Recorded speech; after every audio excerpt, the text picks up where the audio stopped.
Märdi ja Kadripäeva tähistamine ehk sandin käimine on tämpäse päevani elun püsünud vana rahvakomme.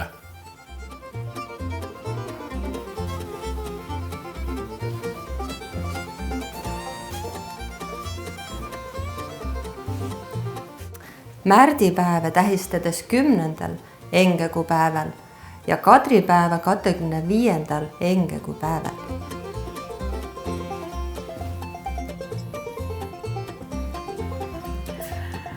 Sandin käimine on osa mulgikultuurist ja vanadest kommetest, mida on siinkandis põlvest põlve edasi antu.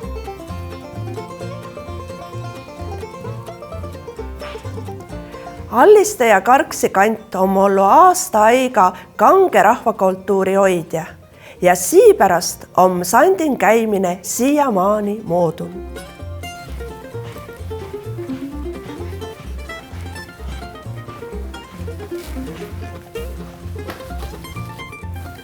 Märdi ja Kadri sandin käimine kõudab kokku noore ja vana ja avitab kommet põlvest põlve edasi kanda.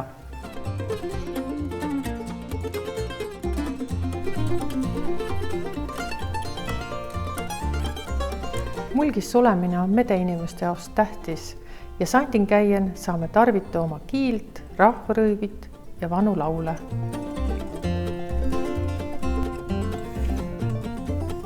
Mulgimaa sandin käimise kombe on eri kanten vähe esitmuudu.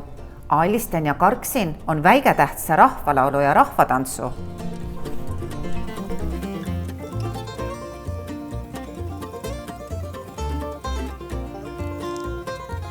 Sandin käimine ei ole niisama lihtsalt aaviide. Ta on oluline osa meie kultuurist, mis keudab kokku mineviku ja oleviku ja hoiab Mulgimaa rahva perimust elun.